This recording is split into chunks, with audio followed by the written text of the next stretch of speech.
I mean, he is, if you walk the whole story back of, why would a Secretary of State set up her own outside server to run all of her business, all of her U.S. government business across, when there's already established unclassified, secret, and top secret level communications channels? Why? The only cabinet secretary in the history of the country who's ever done this. You'll hear people trying to defend her go, oh, well, Colin Powell sent email. It's true. He did. He sent email from a private account that he coordinated with DS, the Diplomatic Security Service, but he never set up his own server. A server is a totally different deal. And so here's the guy who did it, right? He has the hands-on direct knowledge. He knows who told him to do it. He knows when it was done, how it was done. We already have emails produced to us where they know that they were being hacked, and they had to shut the server down and restart it. Let's get all the details on that. How did that happen? What did you see? Where did it happen? Who did you report it to? When that happened, did you report it to the State Department or the FBI, to NSA? I mean, these are big, big questions. This has to do with all the work product of the Secretary of State of the United States. And actually, Russ, to me, this is a bigger deal because this is the person that should know the server logs. This is the person that should know the ins and outs of the information coming from the server, what IP addresses are pinging the server, things like that. Sure.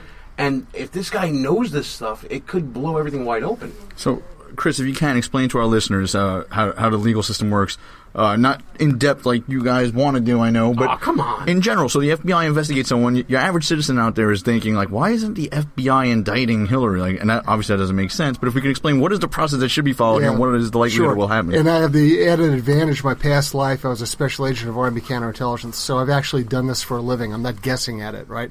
I've done national security crime investigations. I put bad guys in jail. I've taken Foreign Intelligence Service officers and burned them back against their own service. So with respect to what we're talking about, if people really want to get wonky, they can Google up something that says, it's called 18 U.S.C. Section 793. And that what that is under the Espionage Act. It's the law that discusses mishandling national defense information.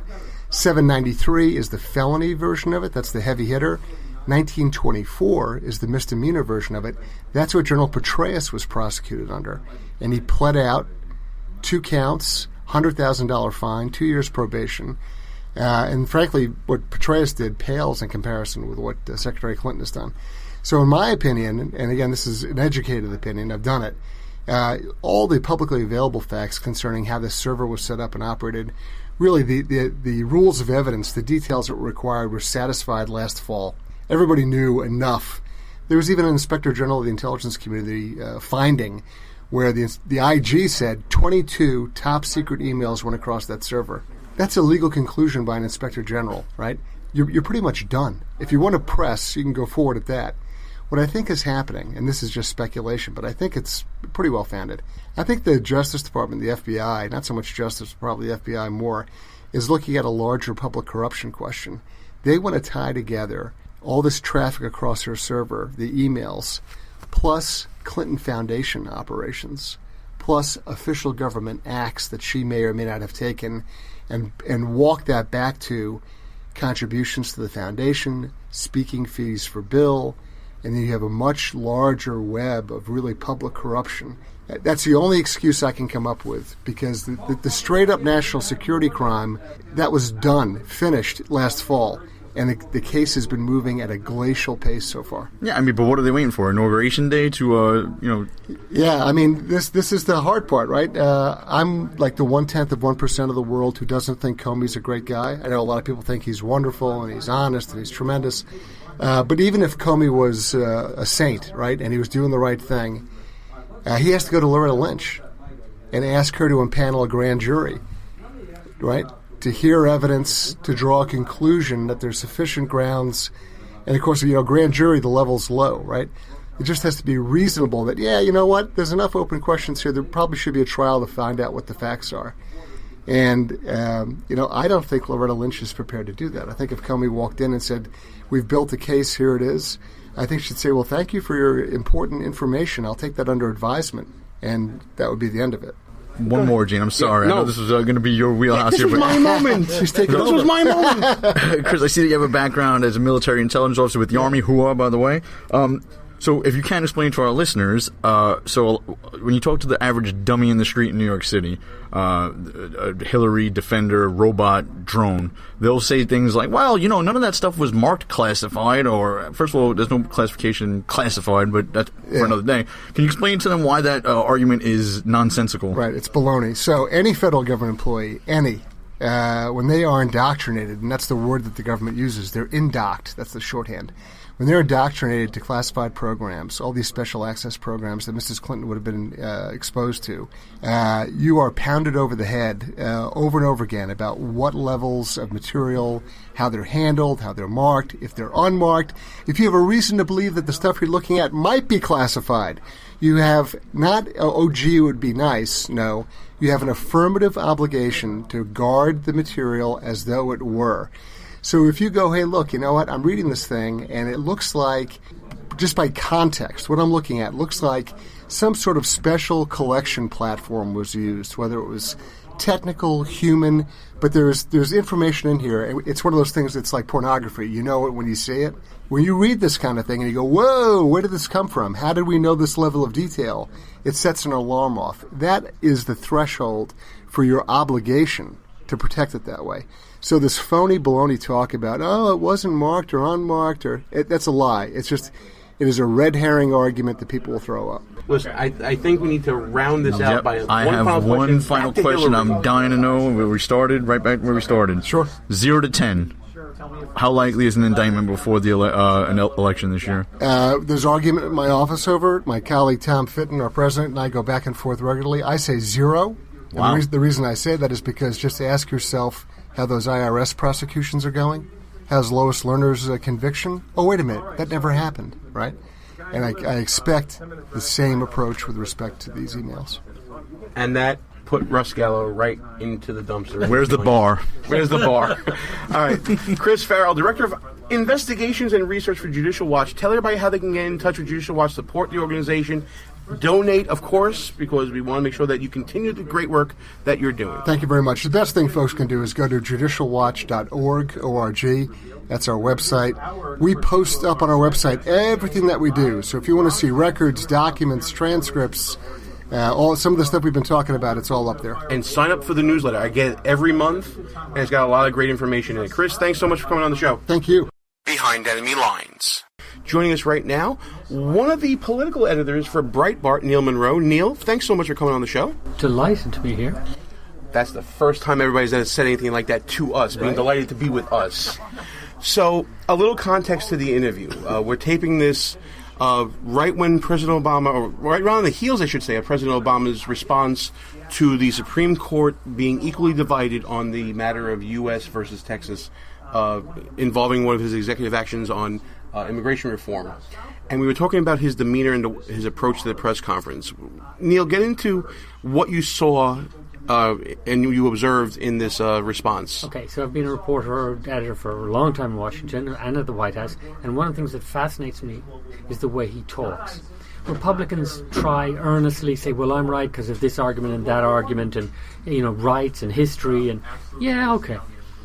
Obama's got a very different shtick, which he has learned over the years, and he has developed with the help of university psychologists and such like. And it goes like this. Dear Americans, today I didn't get what I want because other people just don't realize how right I am. And you know that. You know, you're with me. You wouldn't possibly disagree with me because then you'd be a loser, a wallflower, a bigot. So, we are what I say we are. The arc of history is going my direction. And so you get on the bus or you're a loser. It's a way in which he doesn't argue his case. He assumes everything he says is correct, and he kind of slyly intimidates swing voters to stay out of politics or agree with them for fear of being shamed or embarrassed. Reporters go along with this to a preposterous extent. And why is that? Isn't the job of a quality reporter to challenge and question authority at every level? Oh, what an idealist you are. I try. But let us be practical. In the White House, when the President's press secretary is speaking, you see the camera pointing at him. But there are also cameras pointing at the reporters. And so if a reporter were to stand up and ask a rude question or persist or be aggressive, you know who's going to watch that? That reporter's editors and their friends and their advertisers and colleagues and business guys. And so any reporter who gets out of line in this highly videotaped, monitored, interneted world, all his friends know about it. And maybe he won't get he certainly won't get the presidential interview, but he'll get a lot of criticism from his boss for messing up their coverage, for causing complaints, and for generally messing things up, and for embarrassing the editor to his friends. And so reporters need the money. Baby needs shoes, college needs bills, got to be paid, and those student loans don't pay themselves back. Right, and so basically they don't make a big fight over it. There's very few journalists who have the skills and nerve to do it. I've seen Jake Tapper argue 5 minutes with the press secretary in the White House, go back and forth, toe to toe. It's great, very impressive. So Ed Henry at Fox can do it, but Neil Monroe can do it and did do it at a presidential press conference. Yeah, but that was a very clumsy way. I wasn't ready for it, and nobody heard the audio. And the question I asked at that Rose Garden press conference was, why do you prefer foreign workers to American workers? That's the underlying question, which the media don't ask. But it is also true that reporters don't... Once a senior reporter at the White House came up to me and said, Neil, can you keep asking those questions and shouting questions, because it generates more stuff for us, and we can't ask those questions because it's just makes life too difficult for us.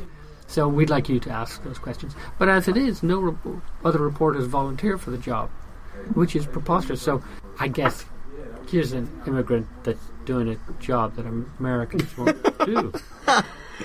Oh, man. How disheartening is that to know that a free press This was like a shot to the gut just now. Yeah, from my idealism. Because you'd like to think that.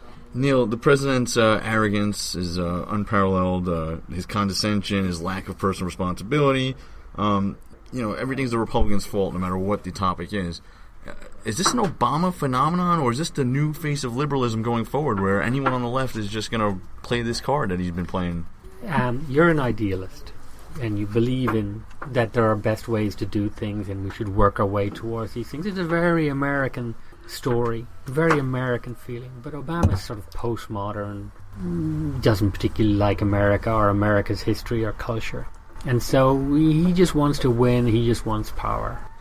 And he on immigration, he said in October or so, 2014, maybe November.